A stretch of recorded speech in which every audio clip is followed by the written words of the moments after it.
എല്ലാം ഓക്കെ അല്ലേ? Okay sir.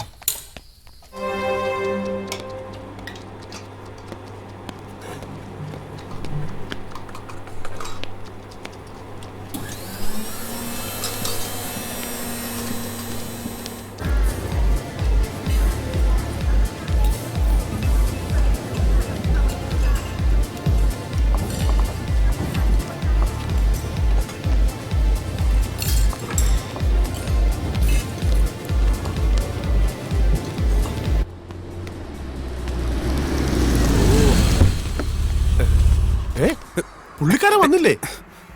എത്ര മണിക്കാ ഇനോഗ്രേഷൻ? 10:30. ഇപ്പൊ എത്ര മണിയായി? 7:30. ഇപ്പോഴേ ആളെ ഇവിടെ കൊണ്ടിരുത്തണം. വേണ്ട. അല്ല അതെ, സമയത്തിനൊക്കെ വരുവോ? സിനിമാക്കാരാ, ആർക്കറിയാം. അതെ, ഗസ്റ്റുകൾ ഒരുപാട് പേരുണ്ടേ, അവരൊക്കെ തിരക്കുള്ളവരാ. ഇന്നലെ നാട്ടിൽ നിന്ന് വന്ന കുക്കിന് താമസിക്കാൻ സ്ഥലം റെഡിയായോ? ഇല്ല, തൽക്കാലം എൻ്റെ കൂടെ നിൽക്കട്ടെ. 2 ദിവസത്തിനുള്ളിൽ ശരിയാക്കി കൊടുത്തോളാം. എന്നാലേ ആ വക കാര്യങ്ങൾ മാത്രം നോക്കിയാൽ മതി. ബലൂൺ എടുത്ത് വേഗം ഒട്ടിക്കാം. ഗസ്റ്റുകൾക്കെല്ലാം ഒരു ഗ്ലാസ് നേർപ്പിച്ച രസം.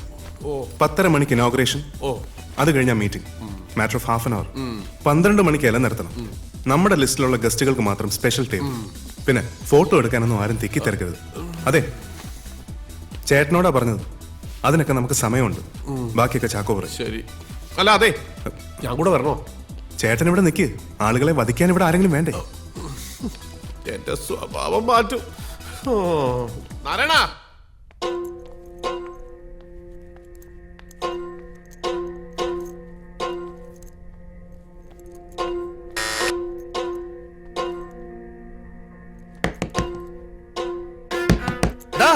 മുറിക്കകത്തേറി ഒളിച്ചിരിക്കാതെ കഥ ഓർക്കടാ മമ്മതെ. കട്ടും മോട്ടിച്ചും കള്ളനോട്ട് അടിച്ചൊന്നുമല്ല. വീടും പറമ്പും ഉമ്മയുടെ കെട്ടിയുടെ പണ്ടങ്ങൾ പണയം വെച്ചിട്ടടാ ഞാൻ നിനക്ക് പൈസ തന്ന്. എന്നിട്ടിപ്പോ എനിക്ക് വിസ ഇല്ല, ജോലിയില്ല. എന്റെ പാസ്പോർട്ട് നീ പിടിച്ചു വെച്ചു. ഹറാപ്പറപ്പ് കാണിച്ച നാടും ഗൾഫും ഒരുപോലെ ഈ അബ്ദുവിന് കുത്തി മലത്തും ഞാൻ. പാലിലുറക്കടാ, ഞാൻ ചവിട്ടി പൊളിക്കും.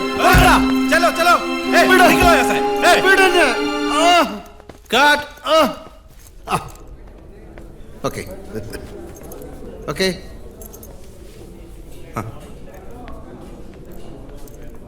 എത്ര മണിക്കാ? 10:30 മണിക്കാ. ഇഷ്ടം പോലെ സമയമുണ്ട്. ഞാൻ ഹോട്ടലിൽ പോകുന്നു, ഒന്ന് ഫ്രഷ് ആകുന്നു. Okay okay. ഞാൻ 2 മണിക്ക്. Okay sir.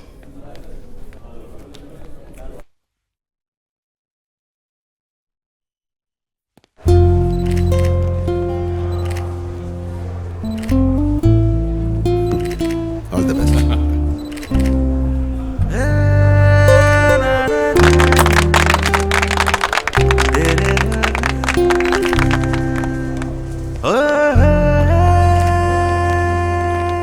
ടോട്ടലി ഇവിടെ 80 പേർക്ക് ഇരിക്കാം. പിന്നെ വേണമെങ്കിൽ പുറത്തു അറേഞ്ച് ചെയ്യാം. ഇവിടെ വെളിയില്ല. ഇവിടെ ലൈവ് ദോശ കോർണറും ഉണ്ട്. ഇതാ മെനു കാർഡ്. മൾട്ടി ക്വിസിൻ ആണ്. ഇന്ത്യൻ ഉണ്ട്, മെക്സിക്കൻ ഉണ്ട്, അങ്ങനെ കുറച്ച്. Well done, very good. ഇനി നല്ല ദോശ അടിക്കാലോ. സ്നേഹം നിറഞ്ഞവരെ, രസം റെസ്റ്റോറന്റ് ഗ്രൂപ്പിന്റെ എല്ലാമായ ശ്രീ ബാലശങ്കർ രചിച്ച നളചരിതം എന്ന ഗ്രന്ഥം, നളപാകം, ക്ഷമിക്കണം, നളപാകം എന്ന ഗ്രന്ഥത്തിന്റെ പ്രകാശനം ശ്രീ RC മേനോന് നൽകിക്കൊണ്ട് നമ്മുടെ ഈ സ്ഥാപനത്തിന്റെ അടുത്ത ബന്ധുവും എല്ലാവരുടെയും പ്രിയങ്കരനുമായ സൂപ്പർ സ്റ്റാർ മോഹൻലാൽ സാർ നിർവഹിക്കുന്നു.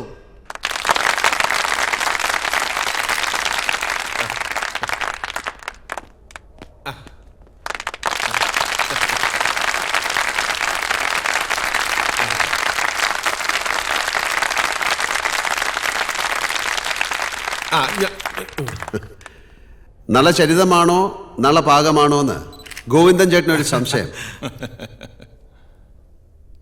ഒരുപാട് വായിക്കുന്നവർക്കുണ്ടാകുന്ന സംഭ്രമം അല്ലേ? മേനോൻ ഇരിക്കൂ. നളനാണ് പാചകത്തിൽ ഏറ്റവും വലിയ നിപുണനെന്ന് പുരാണത്തിൽ പറയുന്നു. ആ നളന്റെ പാകമാണ് നളപാകം. അതുകൊണ്ട് തന്നെ പാചക വിധികളെക്കുറിച്ച് വിശദമായ പരാമർശങ്ങളുള്ള ഈ ഗ്രന്ഥത്തിന് നളപാകം എന്ന പേര് ഏറ്റവും ഉചിതമാണ്. ഈ പുസ്തകം മറ്റ് പല വിദേശ ഭാഷകളിലേക്ക് വിവർത്തനം ചെയ്യാനുള്ള ഏർപ്പാടുണ്ടാക്കണമെന്ന് ഞാൻ ബാലുവിനോട് പറഞ്ഞിട്ടുണ്ട്. മലയാളത്തിൻ്റെ രുചിക്കൂട്ടുകളുടെ സൂത്രങ്ങൾ ലോകം മുഴുവൻ അറിയട്ടെ എന്നുള്ളതുകൊണ്ടാണ് ഞാൻ അങ്ങനെ പറഞ്ഞത്. പാചകത്തിൽ അസാമാന്യ വൈദഗ്ധ്യവും ഗവേഷണവുമുള്ള ഒരു തിരുമേനിയുടെ മകനായി ചിലപ്പോഴൊക്കെ അച്ഛൻ്റെ കൂടെ പോയി കണ്ടുനിന്ന് ഒടുവിൽ ബിടെക് കഴിഞ്ഞ് ഒരു തൊഴിൽ അന്വേഷിച്ച് നടന്ന ബ്രാഹ്മണ യുവാവ്. ഈ നിലയിലെത്തിയ കഥ ബാലു നല്ല ഭംഗിയായി തൻ്റെ പുസ്തകത്തിൽ വിവരിച്ചിട്ടുണ്ട്. ഇവിടെ നിന്നിറങ്ങുന്ന ഒരു മാഗസിൻ സീരീസായി അത് പ്രസിദ്ധീകരിച്ചപ്പോൾ നിങ്ങളിൽ പലരും അത് വായിച്ചിട്ടുണ്ടാവാം. പക്ഷെ കഥയിൽ പറയാത്ത ചില കാര്യങ്ങൾ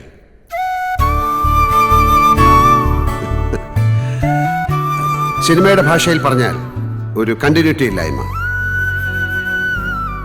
താൻ ഒരുപാട് സ്നേഹിക്കുന്ന പലരുടെയും സ്വകാര്യ ജീവിതത്തെ ബാധിക്കുമെന്നുള്ളത് കൊണ്ടാകാം ബാലു അത് ഒഴിവാക്കിയത്. പക്ഷെ ഇപ്പം എല്ലാം ഒരു തമാശ പോലെ ഓർക്കാം. അവിടെയും ഒരു നിമിത്തമായത് ഞാനായതുകൊണ്ട് വിട്ടുപോയത് ഞാൻ തന്നെ പറയാം. എങ്കിലേ ഈ കഥ പൂർണ്ണമാകും.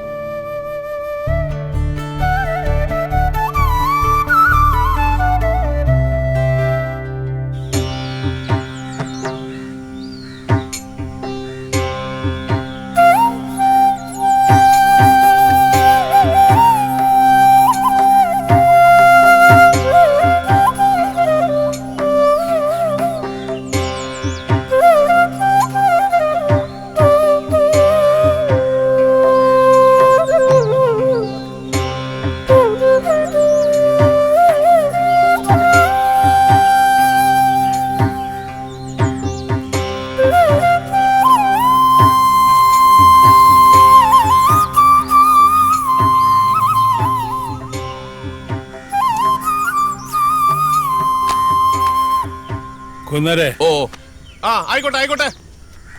ആ എന്നാ പിന്നെ നടന്നോട്ടെ. ഇവിടുത്തെ കാര്യം വെടുപ്പായിക്കോളും. അതൊക്കെ ഞങ്ങൾക്ക് അറിയാവുന്നതല്ലേ. ആ തന്നെ. ആദ്യത്തെ ദക്ഷിണ തിരുവേനിക്കാകാന്ന് കരുതി തിരക്കാവുന്നതിന് മുമ്പ് ആ ചടങ്ങ് നടത്താമെന്ന് ഓ ചോദിച്ചു. മോളെ ആയിക്കോട്ടെ. തിരുമേനി ഇവിടെ അനുഗ്രഹിക്കണം.